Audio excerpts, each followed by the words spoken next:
Para sa pagbubulay natin sa salita ng ating Panginoong Diyos sa umagang ito, buksan natin ang ating mga Biblia sa 1 Timothy chapter 3. At tayo nagpapatuloy nga dito sa pag-aaral natin dito sa unang sulat ni Apostol Pablo kay Timoteo. At tayo nasa 1 Timothy chapter 3 na.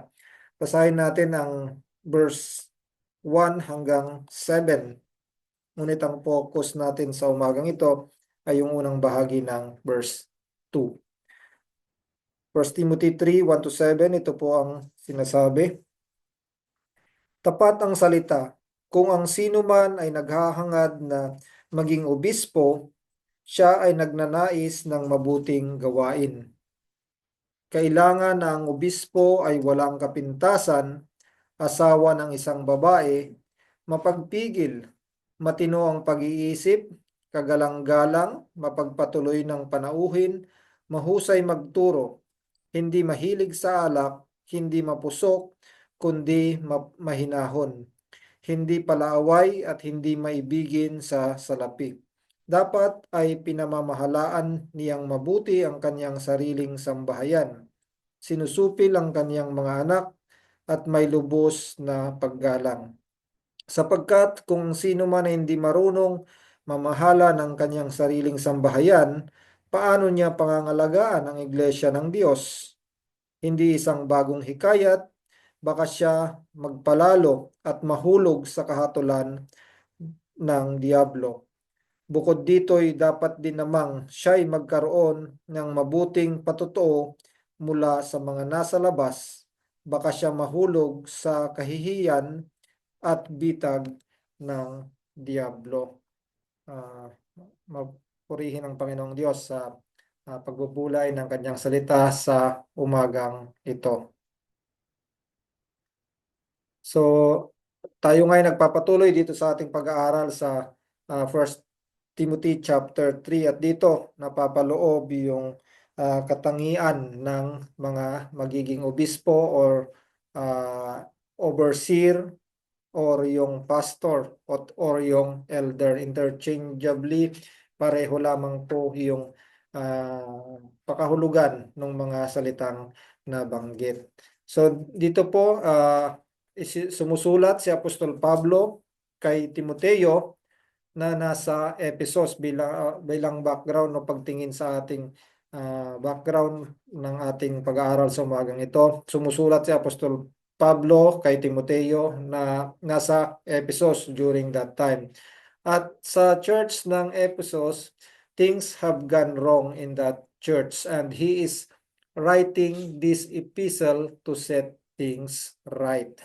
So, merong touch of correction ang sulat na ito ni Apostol Pablo dahil sa mga nangyayaring kamalian doon sa iglesia sa Ephesus. At isa nga diyan is yung tremendous problem na merong kaugnayan sa leadership ng iglesia doon. So we have learned previously sa ating pag-aaral sa verse 1, sa mga chapter 1 at sa mga chapter tung nakaraan nating pag-aaral, we have learned previously that some leaders are not committed to sound doctrine. So sa chapter 1, some are giving heed to fables and endless genealogies. So napofocus sila doon sa mga pag-uusap-usap doon sa mga bagay na yon. At sa chapter 2 rin, nakita natin that sa kalagitnaan ng kanilang iglesia, some women usurp the authority of the leadership role. At pinagsabihan sila doon ni Apostol Pablo na hindi nararapat na magkaroon ng otoridad ang mga kababaihan over the men. And pagpapatuloy pa sa chapter 4, he talks about some giving heed to deceiving spirits and doctrines of demons. So, yan yung ilan sa mga problemang kinakaharap ng iglesia sa Ephesus. At yan nga yung gustong bigyan ng pagtuturo pagtatama ni Apostol Pablo, kaya niya sinulatan si Timoteo at ang iglesia sa Ephesus. So, in writing them to address these problems, ang ginawa ni Apostol Pablo, he wrote down the standard for leadership, and in order to do that, there must be a clear understanding of the qualification for elders. Kaya nga napapaloob dito sa chapter 3 verse 1 to 7 yung qualification of elders bilang kumbaga standard ng leadership role na kailangang tinataglay kung sino man yung mga nasa posisyong yun. So here in chapter 3, si Apostle Paul, he lists down the qualities of elders, of the overseers, kagaya ng ating sinabi, pastor, pare-pareho lamang po yan. In his exhortation to the elders, kagaya ng binanggit niya sa Acts chapter 20 verse 28, sinabi niya doon, ito yung pag-exhort niya sa mga elders in the Ephesian church. Sabi niya doon, take heed to yourselves and all the flock, among which the Holy Spirit has made you overseers, to shepherd the church of God, which He purchased with His own blood. So, itong iglesia ng ating Panginoong Diyos na ipinagbibilin niya, ipinagkatiwala niya sa mga overseers or yung mga under shepherd niya, ay mahalaga sa ating Panginoong Diyos dahil He purchased it with His own precious blood. Binili ng ating Panginoong Diyos ang kanyang iglesia. Niredeem niya ang kanyang iglesia sa pamamagitan ng kanyang banal na dugo. So the church is precious sa paningin ng ating Panginoong Diyos. In order to take care of this church na mahal ng ating Panginoong Diyos, He gave men who are fit to the task in taking care of the church. So, mahalaga ang church. Iniibig ng ating Panginoong Diyos ang kanyang iglesia. Precious ang kanyang iglesia sa kanyang sa ating Panginoong Diyos. Kaya nga, nagbigay siya ng mga mangangalaga sa kanyang iglesia. At yung mga mangangalaga sa kanyang iglesia ay merong sapat na katangian, fit para sa gawaing ito. So He purchased it with His own blood, ang kanyang church, the blameless blood of Christ, and so fitting to lead and take care of His people are blameless leaders. Blameless ang dugo ng ating Panginoong Diyos na ipinambili niya sa kanyang iglesia. At ang inatasan niyang mamumuno, mangangalaga, magpapakain sa kanyang iglesia, mangunguna, ay mga blameless leaders. At diyan nakatuon yung pag-aaral natin sa umagang ito, yung the blamelessness or yung katangian, yung qualification ng pagiging blameless ng mga overseers, ng mga pastors or ng mga elders. Diyan nakatuon yung pag-aaral natin sa umagang ito at sa mga susunod nating pag-aaral dito sa chapter 3 verses 1 to 7 or 2 to 7 to be specific. So we have studied last time the high calling of eldership, no, sa verse 1. At sinabi natin doon that it is a noble task of leading the church of God. Ito yung mataas, makagalang-galang, kanais-nais na gawain upang pamunuan ang church ng ating Panginoong Diyos. So, since it is a high calling to be an overseer, to be an elder, it follows its high qualification. Kung sinasabi dito sa ating binasa na blameless ang katangian, so it is a high qualification ang kailangan to be blameless. Therefore, an overseer must be above reproach or blameless. Yun yung nabasa natin sa verse 2. Ang sinabi doon, kailangan na ang obispo ay walang kapintasan. Sa English, he must be above reproach or blameless. So this person is blameless. Yung mangunguna, tagapanguna sa iglesia ng ating Panginoong Diyos is to be a blameless person. And to be in the state of being above reproach, he is to be a role model. He is to be a model of godliness. He is to be a model of virtue. And he is to be set apart as a standard against which every life could be measured. So ito talaga yung basihan, pamantayan na makikita natin yung blamelessness ng isang tagapanguna, ng isang pastor, ng isang elder, or ng isang overseer. So, and by which every life instructed, and to which every life seek attainment. So, the one who is in the leadership role in the church is to be in the pattern for everyone to follow. So, ito dapat yung pamantayan ng sinusundan. Si Apostle Paul nga, sinabi niya, be imitator of me like I imitate Christ. So, kung yung nangunguna sa iglesia, ito yung leadership role o yung taong tinitignan ng kanyang iglesia as a pattern para sa susundin ng kanyang mga tupa. So, it is a high and lofty pattern. It is a high and lofty pattern. Mataas at talagang yung standard nito is hindi ordinaryo. His life then cannot be marked. Pag sinabing blameless or above reproach, the blamelessness, his life then of this person cannot be marked by vice or sin or any ground of accusation. Yan yung ibig sabihin ng blamelessness or yung above reproach. Walang maibabato sa kanya for him to be uh, maging ground yon para accusation laban sa kanya.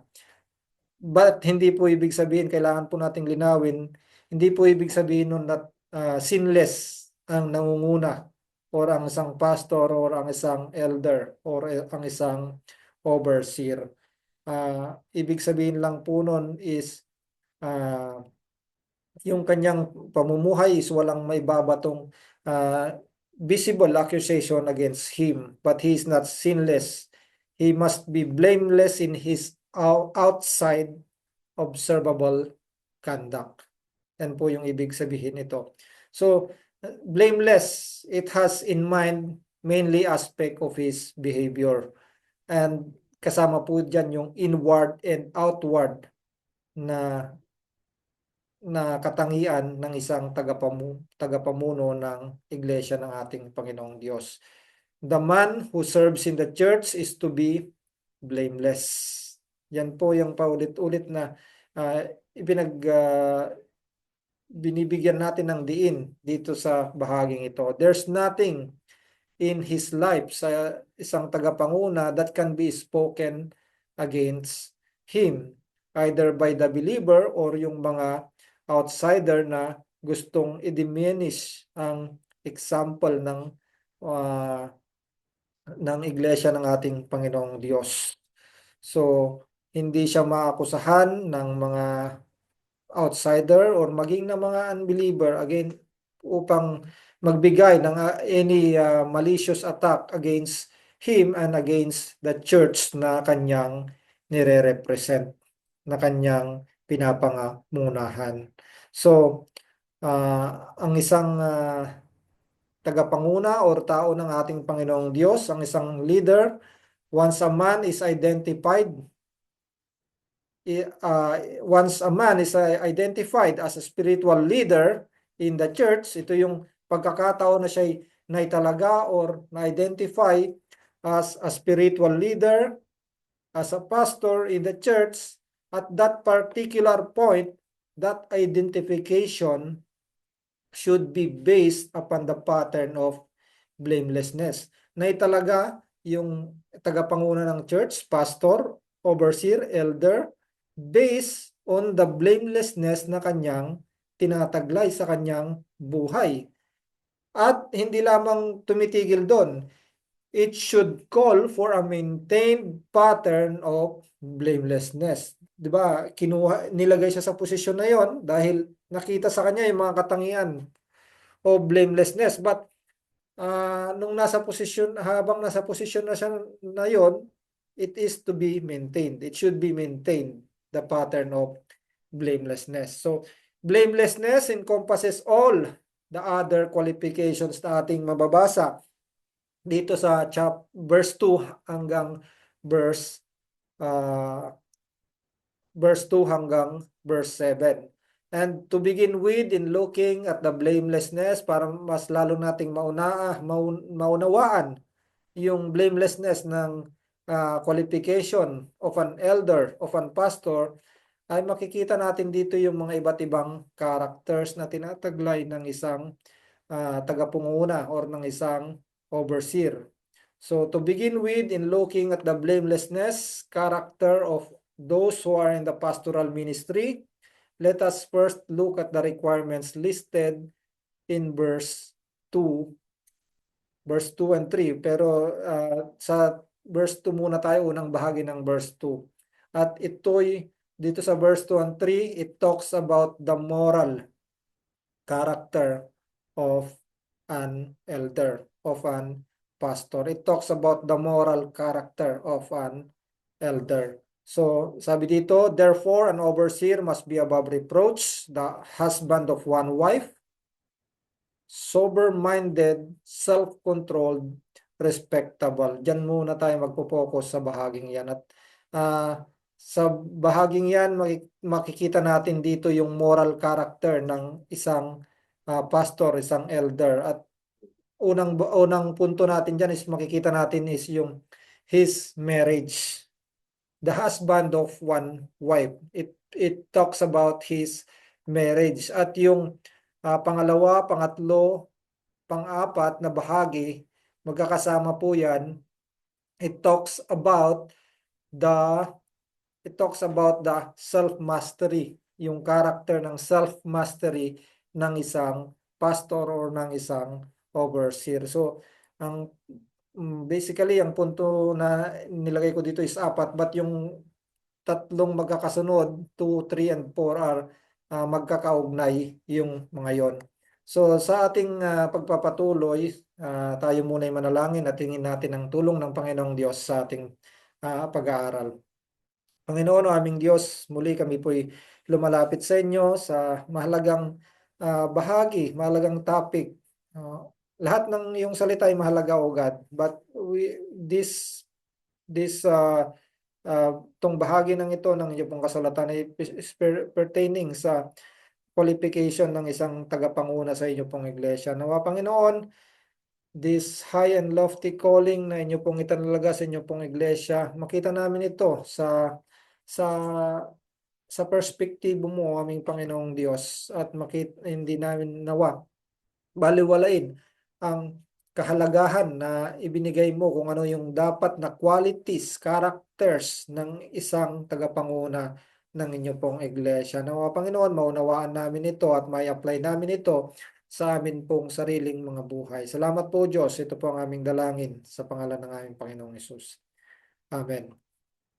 Unang ating titignan is yung his marriage. The husband of one wife. Sinabi dito, the husband of one wife. Ang mga ibabahagi ko sa inyo dito is marami ay nakuha ko mula sa preaching ni Pastor John MacArthur, no? Sabi niya doon, the more accurate translation is one woman man. Kasi yung ginamit dito sa ESV is the husband of one wife. But the more accurate translation is one woman man. Paul is stressing the character, not the marital status. So, he begins to discuss the blamelessness of this man by a statement about his moral sexual behavior. So, his character ay nag-uumpisa dito. So, una sa listahan, no, kung ating pag-aaralan yung pagiging blameless ng isang tagapanguna sa iglesia ng ating Panginoong Diyos. Nauna dito sa listahan yung husband of one wife. At makikita natin dito, it is a statement about his moral sexual behavior. Bakit kaya? So, ayon sa mga ating obserbasyon din, no, karamihan sa mga nahuhulog sa or nadidisqualify sa pagiging overseer is ito yung dahilan, yung pagkahulog sa sexual immorality. So marahil kaya ito yung nauuna dito sa listahang ito. Some people have suggested na kung sinabing the husband of one wife, no? Some people have suggested that it means you can't be a polygamist or you can't have more than one wife. Yan yung perspektibo ng iba, no? Pero dito, he is not talking about polygamy because polygamy, first and foremost, no, it would disqualify anyone even from being in the church. Kung polygamous ang marriage mo, ang iyong pamumuhay, meron kang maraming asawa, so in the first place, hindi ka kabilang sa iglesia ng ating Panginoong Diyos. So hindi po ibig sabihin yan is that it doesn't suggest that it means that this one woman one or the husband of one wife is a polygamist. So yun po yung unang paglilinaw na atin pong may babahagi. So ang iba naman po ay sinasabi the husband of one wife means you could never have a second wife. You could never have a second wife. So, ang sinasabi nila, you could never be married to more than one person. Anong pagkakaiba nun? Yung kanina, yung polygamist, talagang one at a time, marami siyang asawa. Dito naman, you could never be married to more than one person sa iba't ibang kapanahunan. But the scripture says that God allows in some instances, second marriage. So napapaloob naman po yan sa scripture that in the case of death, yung pagkabalo, so ang isang tao ay malaya na mag-asawa kung wala na siya sa bond of marriage dahil sa kamatayan ng kanyang kabiyak. First Timothy 5:14.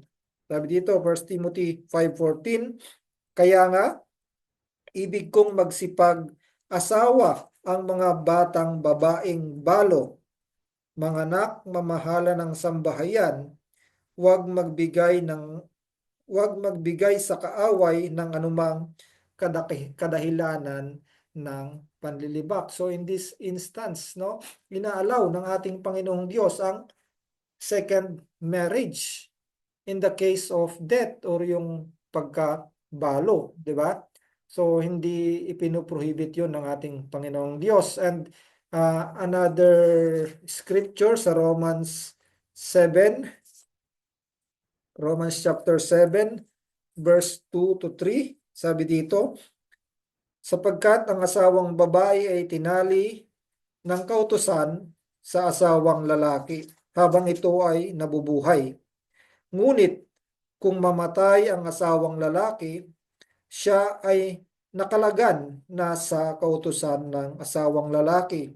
Kaya nga, kung siya'y makikipisan sa ibang lalaki habang nabubuhay pa ang asawang lalaki, siya'y tatawaging mga ngalon niya. Ngunit kung mamatay ang asawang lalaki, ay malaya na sa kautusan at siya hindi isang mangangalon niya kung siya man ay makipisan sa ibang lalaki. So, malinaw po yung katuruan na yan na inaalaw in this instance ng ating Panginoong Diyos a second marriage or a remarriage in the case of death of the spouse.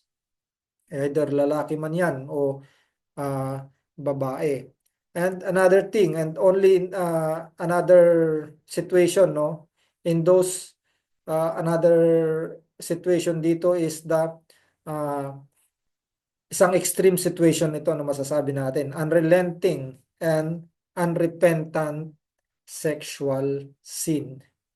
Unrelenting and unrepentant sexual sin. At sa bahaging ito, 'di ba, sinabi ng ating Panginoong Diyos, ating tignan sa Matthew 5, yung kanyang pagtuturo patungkol sa divorce.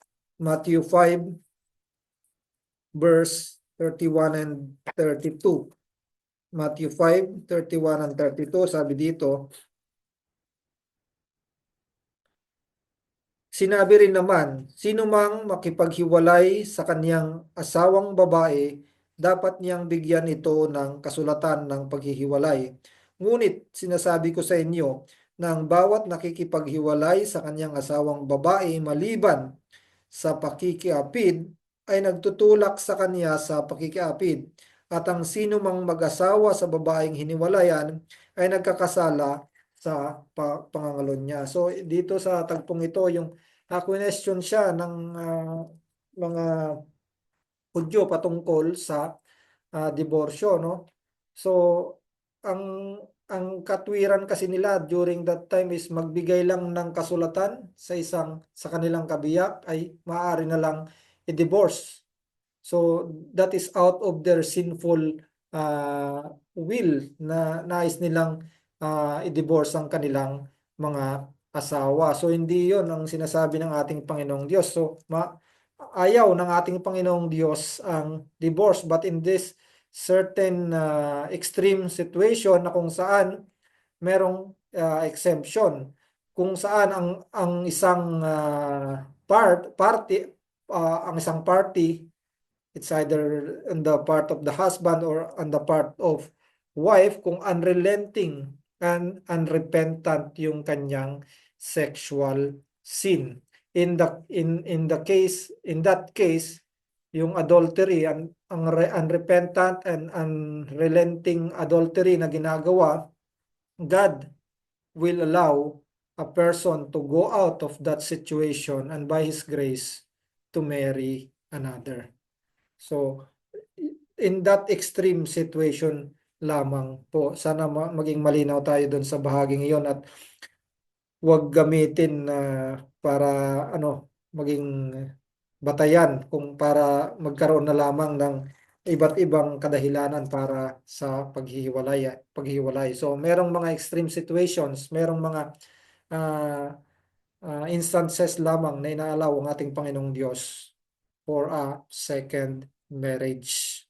So these are only two situations in Scripture which tolerated divorce. So God hates all divorce, kagaya ng ating sinabi kanina, but is gracious ang ating Panginoong Diyos to the innocent in these two situations. So, one, when a partner commits continuous sexual sin, and secondly, when an unbelieving partner then leaves, o yung talagang lumayo o iniwan. So, in those situations, the Bible is telling us that a believer is free to remarry. So malinaw, sana naging malinaw po tayo dun sa ikalawang bahaging yon ng paglilinaw na hindi ito nangangahulugan na yung the husband of one wife means that you could never have a second wife. Dahil nga, merong mga pagkakataon na inaalaw ng ating Panginoong Diyos ang second marriage. So, pangatlo po dito, some have even said this means no single people can ever lead the church. Ito naman, no? So, sinabi kasi the husband of one wife, so dapat yung may asawa lang ang magli-lead sa church. Ito yung katwiran naman ng iba. So, if no single person can lead the church, then Paul is disqualified dahil binanggit ni Apostle Paul sa kanyang sulat sa mga sa mga taga-Korinto that during that time ay wala siyang asawa. So because he is at that time, we don't have the wife. So automatic disqualified na sana siya doon kung ito yung basihan, that this means no single people can ever lead the church. At binabanggit din na Apostol Pablo sa ibang mga kasulatan na isa siyang elder, isa siyang apostle. Siya yung nangunguna or inatasan ng ating Panginoong Diyos. So, one woman man means that a man is devoted to a one woman in his heart and mind. Yan po yung ibang ibig sabihin nito. Sexual purity in the conduct as well as in thought. So hindi lang ito yung physical conduct, maging ito sa isipan ng isang pinili or pipiliin na mangunguna ng iglesia ng ating Panginoong Diyos. Di ba nga sa Matthew 5, mayroong pagtuturo doon ng ating Panginoong Jesucristo about adultery na sinabi niya doon na hindi lang yung actual commission of adultery ang matatawag na sin of adultery, but even yung pagtingin pa lamang sa babae na may pagnanasa ay nagkukumit na ng adultery. Sa Matthew 5 verse 27 and 28, sinabi niya dito, Matthew 5 verse 27 at 28, narinig ninyo na sinabi, huwag kang mangangalunya. Ngunit sinasabi ko sa iyo, na ang bawat tumingin sa isang babae na may pagnanasa ay nagkakasala na sa kanya ng pangangalunya sa kanyang puso. So, yung sin dito na pinag-uusapan pagdating sa adultery, it does not it is not confined sa actual sin lamang, kundi maging sa kaisipan pa lamang ay nag-uumpisa na itong kasalanang ito. So ito'y paalala na mag-ingat din tayo sa ganitong kasalanan dahil ito'y binabanggit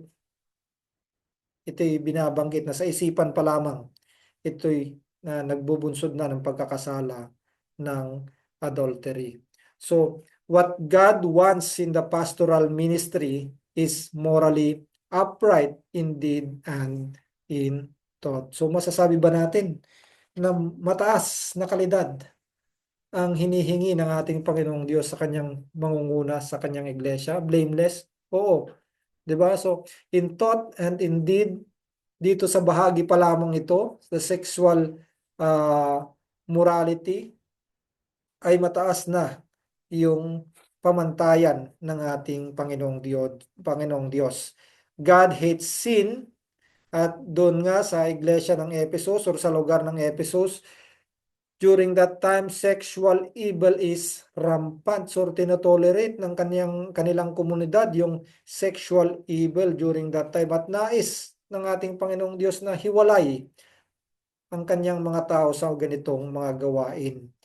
He wants His people to be holy. God does not tolerate sin, and so He wants that those who leads His church na binili niya ng kanyang precious blood has the high standard of godly living. So isa pa lamang ito ng high standard of godly living, the blamelessness ng isang mangunguna sa iglesia ng ating Panginoong Diyos. Now, if the elder or pastor commits the sin of adultery, automatic po that disqualifies him from that position. That disqualifies him from that position. God set high standard in the pastoral ministry. At kung ang isang iglesia ay mag-reinstate ng elder to his position after he commits that sin, ang ginagawa nila ng isang iglesia, ng isang grupo, they are lowering the standard that God has set to those who will lead the church. So, ibig sabihin ba nito na naging mas mataas pa yung ano mang tawag din, quality ng mercy na iginagawad ng tao kaysa sa mercy na ibinibigay ng ating Panginoong Diyos? So it is an outright na pagtuligsa sa attributes ng mercy ng ating Panginoong Diyos, na parang sinasabi mong mas marunong ka, mas maawain ka, mas mahabagin ka kaysa sa ating Panginoong Diyos. So ayaw naman natin, no, na maakusahan tayo to be not forgiving and not loving. Pero ito po yung sinasabi ng salita ng ating Panginoong Diyos. Ito po yung nasusulat sa kanyang banal na salita. Nagbigay ng nararapat na qualification ng ating Panginoong Diyos patungkol sa mangunguna ng kanyang iglesia. At sinasabi nga na sa 1 Corinthians chapter 4 verse 6 na wag lumagpas sa kung ano yung nakasulat. So nagkakasala tayo kung gumagawa tayo ng sarili nating batayan ng parang sinasabi natin masigit yung ating batayan kaysa sa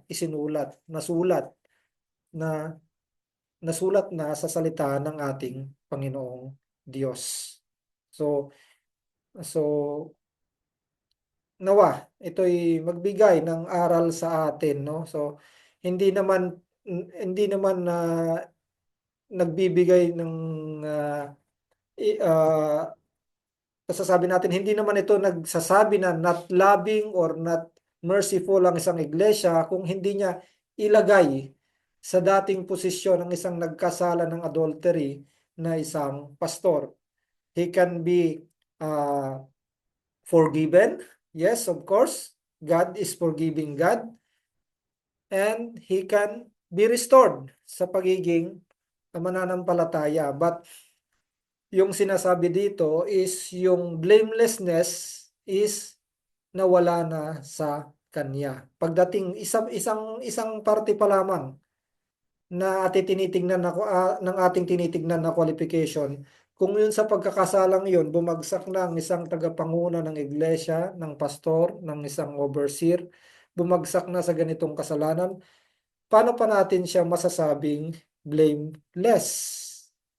Paano pa natin masasabing above reproach ang taong iyon? Tingnan natin yung i-share sa atin na kanina na verse sa Proverbs.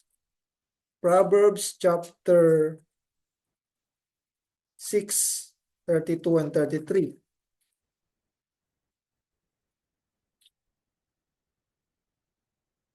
Kawikaan 6, 32 and 33. Sabi dito, walang sariling bait siyang nangangalunya. Ang gumagawa niyon ay sarili ang sinisira. Mga sugat at kasiraang puri ang kanyang tatamuhin, at ang kanyang kahihiyan ay hindi na papawiin. So, may blemish na, may blot na ang isang taong nagkamit ng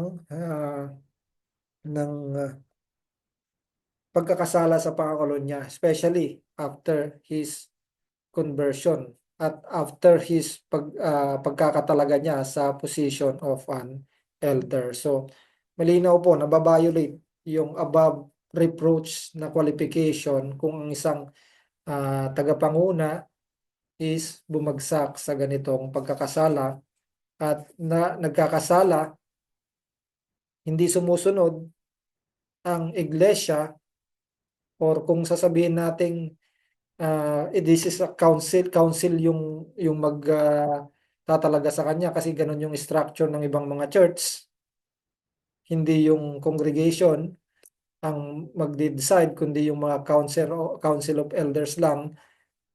Malinaw na ito'y pagsalungat sa salita, nakatalang salita ng ating Panginoong Diyos. So kung titingnan natin ito bilang illustration, no, kung sa batas nga ng tao, sa batas sa Pilipinas, no, so matunog yung impeachment complaint laban kay Vice President, no, Sara Duterte, no, at meron na rin naman tayong nasaksihan ng mga impeachment trials nung mga nakaraang administrations, no. So ang penalty po doon is pag napatunayan na nagkasala ang isang pangulo, nasira niya yung tiwala or gumawa siya ng isang kamalian sa kanyang office, the penalty is removal from office and perpetual disqualification to hold any government office once government office again. So kung doon nga sa batas ng tao merong ganitong perpetual disqualification, paano pa kaya sa mas mataas na batas ng Diyos?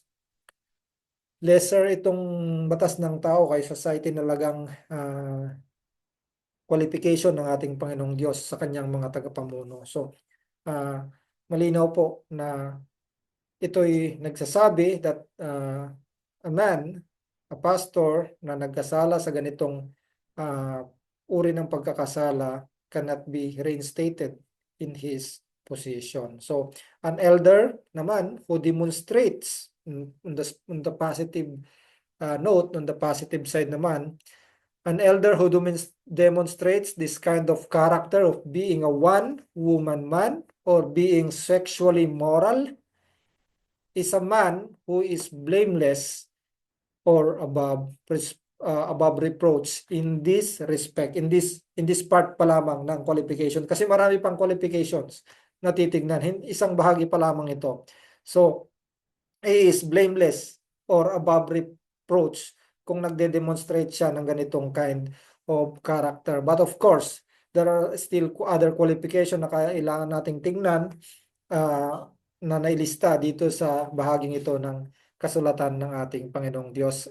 Ikalawang punto natin, ikalawa, ikatlo, at ikaapat. No? So, unang-una yung his self-mastery. Yung pangalawang salita doon is temperate. Ginamit doon sa ibang mga translation, sober-minded. So, the word Nipalios means wineless. In other translation, it is sober-minded. It also means alert, watchful, vigilant, clear-headed. So, a sober-minded man is free from every form of excess. So, sinabi dito wineless, no? So the word suggests the moral sense of being balanced in thought. So parang figurative reference lang yung wineless kasi mas malinaw dun sa verse 3 na binanggit doon yung hindi. Tingnan natin yung verse 3, sabi doon hindi mahilig sa alak. Yun yung literal na hindi pala inom. So dito sa bahaging to, although ang translation ng Nipalios means wineless, it is a figurative reference of being sober-minded, of being clear-headed, of being watchful and alert. So the word suggests the moral sense of being balanced in thought. The overseer is to maintain command of his reason, to be watchful and observant of the things going on around him, and balance his assessments, balance controlled lifestyle. So walang excesses and always clear use of his faculties. So ibig sabihin lang nito, malinaw yung kanyang isipan. Nothing clouds his mind or his vision. At kung walang clouds o walang walang malabong kanyang mind and his vision, he have no excesses, so he has the moderation of life. So in a sense, makakapag-isip, makakapag-desisyon siya ng maayos kung walang balakid, walang labo sa kanyang kaisipan.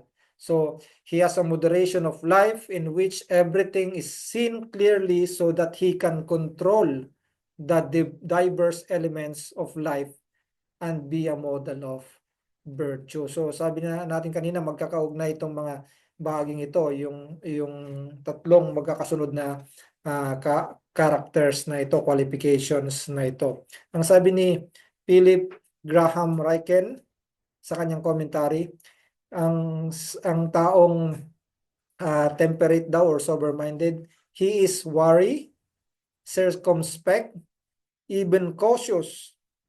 The word sober-minded describes the way a person walks late at night in the city, not paranoid, necessarily but alert. So may balance yung kanyang thought kasi malinaw yung kanyang kaisipan, malinaw yung kanyang vision. Kasi nga temperate siya, hindi siya lumalabis, meron siyang pagpipigil kumbaga sa kanyang sarili. So, yan po yung ibig sabihin nun. So, tuloy tayo sa pangatlo, his self-mastery, yung self-controlled naman. May kaugnayan pa rin doon sa pagiging temperate. It means to be sensible. Men who make vital decisions about the ministry of the church must be prudent, or ibig sabihin maingat. So kung malinaw yung kaisipan ng isang nangunguna sa iglesia, walang bahid na ng clouded yung kanyang kaisipan, magiging maingat siya sa kanyang mga decision. Maingat siya sa mga gagawin niya. They must have balanced judgment. So, the term covers a range of meaning. Kasama dyan yung prudence, moderation, and sobriety. But it gives the general sense of control over one's behavior and the impulses and emotions beneath it. So, sa kanyang kalooban pa lamang, nako-control na niya. Meron siyang self-control, mastery of himself.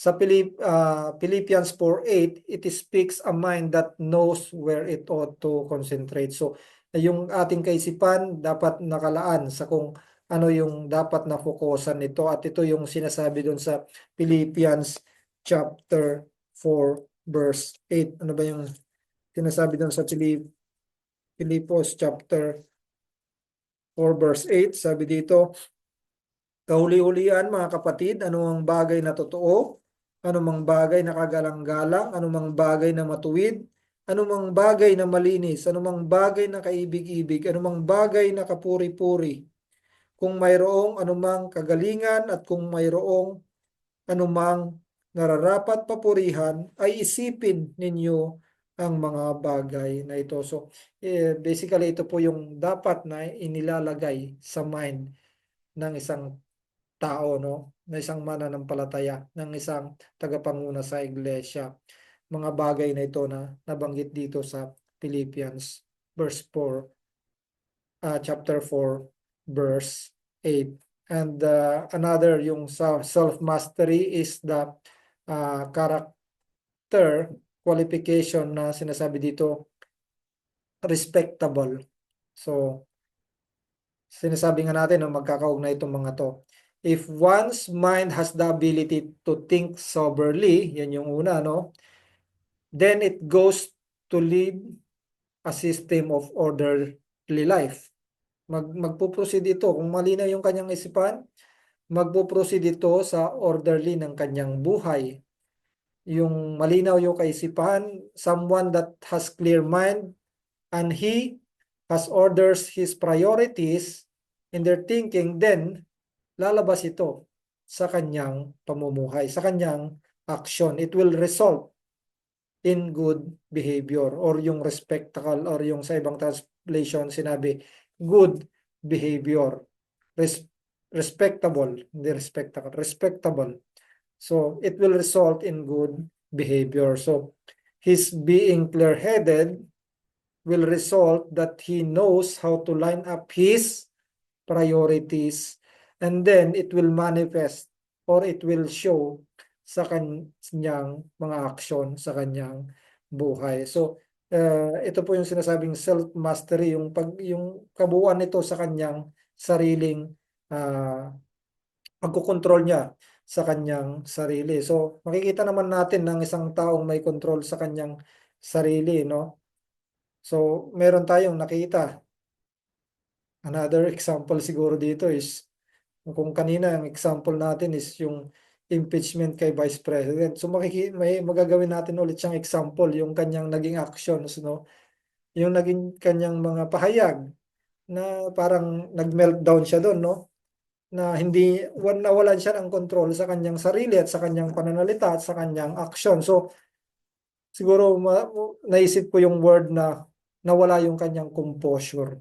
So, hindi compose ang isang tao kung wala siya sa kanyang sariling tamang kaisipan, malinaw na kaisipan. Ito'y lumalabas sa kanyang pagsasalita, pag-organize ng kanyang ng sarili, ng kanyang thought, at lalabas ito sa kanyang mga gawain, sa kanyang mga aksyon. So, ito po yung sinasabi dito that self-mastery, yung pagiging temperate, pagiging self-controlled, at pagiging respectable ay dapat tinatagday ng isang tao ng ating Diyos, ng tagapanguna ng ating Panginoong Diyos, para siya ay masabing blameless. So ilan pa lamang po yan sa mga qualifications, moral qualifications na nabanggit dito, at itutuloy po natin yan sa mga susunod nating pag-aaral, God willing.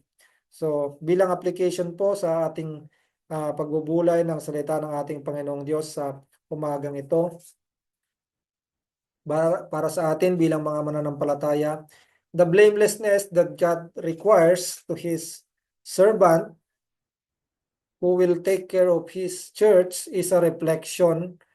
Nagpapakita ito ng nagre-reflect ito ng righteousness, ng holiness ng ating Panginoong Diyos. Hindi nagre-require ang ating Panginoong Diyos ng blamelessness kung siya mismo ay hindi blameless, kung siya mismo ay hindi holy. Sabi niya sa kanyang salita, be holy for I am holy.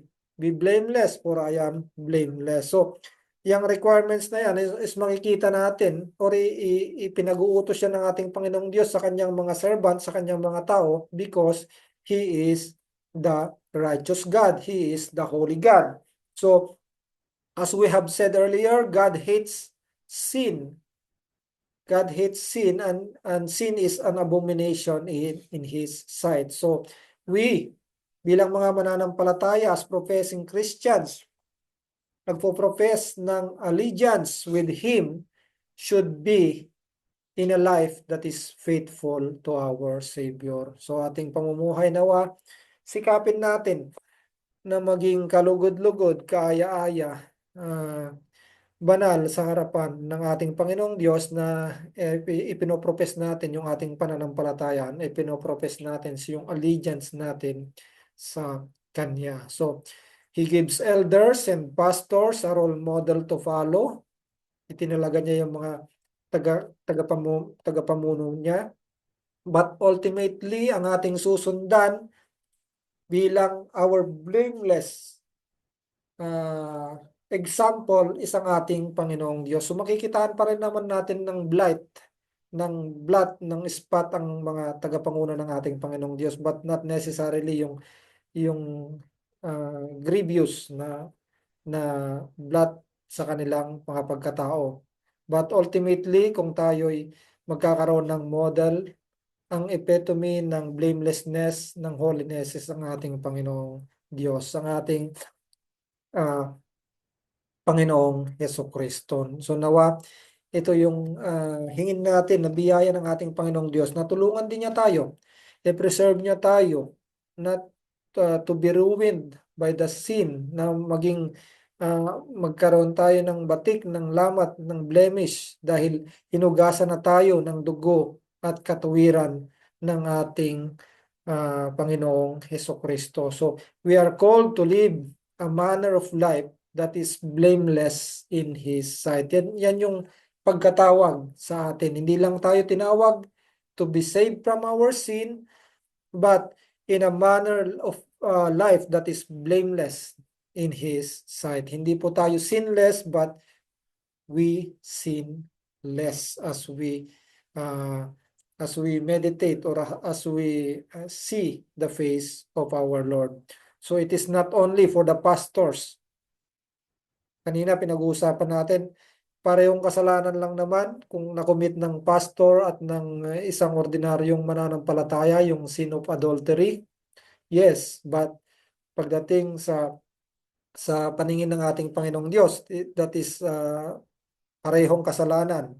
But it is not only for pastors, but to all who profess the name of Jesus Christ na sinasabing siya ang kanilang Panginoon at tagapagligtas, we are called to be blameless in His sight. So, panalangin natin na tayo'y i-preserve ng ating Panginoong Diyos at iiwas tayo sa mga ganitong pagkakasala na makakadungis unang-una sa pangalan ng ating Panginoong Hesukristo. At para naman sa ating mga kaibigan na wala pa sa ating Panginoong Hesukristo, na nakita natin kanina yung love and mercy ng ating Panginoong Diyos, that even o yung kanyang tagapanguna sa kanyang iglesia, kung mahulog man sa ganitong pagkakasala, moral, sexual immorality, adultery, may forgiveness na nakalaan ang ating Panginoong Diyos kung siya ay repentant.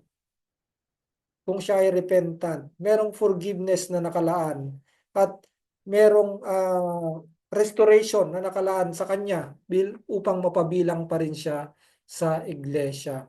So ikaw, kaibigan, na wala pa sa ating Panginoong Jesucristo, ikaw ay tulad din namin na makasalanan. So merong forgiveness na nakalaan sa iyo, inilaan ang ating Panginoong Diyos sa iyo kung ikaw ay lalapit sa Kanya, magsisisi sa iyong kasalanan at mananampalataya sa ating Panginoong Jesucristo. Ang ating Panginoong Diyos ay maibigin at mawain. So may nakalaang awa at biyaya para sa iyo kung ikaw ay tapat, tunay na magsisisi sa iyong kasalanan at mananampalataya sa Kanya. So nawa kaibigan, mangusap sa iyo ang mga salita na ikaw ay makasalanan at nangangailangan ng tagapagligtas. So nawa gawin mo ang pagsisisi at pananampalataya sa Panginoong Jesucristo kung nais mong maligtas. So tayo manalangin. Panginoon, Panginoon, o aming Diyos, kami po ay nagpapasalamat sa oras na ito na muli na pinagkaloob niyo po sa amin sa pag-aaral ng iyong salita. Nawa o Diyos, mangusap ito sa amin o Diyos at bilang banal na Diyos, holy, nawa Panginoon, naisin din namin na ganito ang amin pong pamumuhay. Tulungan mo po kami na iiwas sa anumang mga pagkakasala na anumang pagkakasala ay makakapagbigay sa iyo ng kalungkutan ng aming Panginoong Diyos. Kaya nawa Panginoon, dalangin namin na tulungan niyo po kami. Preserve us, iiwas mo po kami sa pagkakasala at tulungan mo po kami na mamuhay ng may kabanalan sa iyong harapan. Salamat po Diyos sa mga ito, sa mga salita mo na amin pong napakinggan na pagbulayan sa umagang ito. Ito po ang aming dalangin sa pangalan ng aming Panginoong Jesucristo. Amen.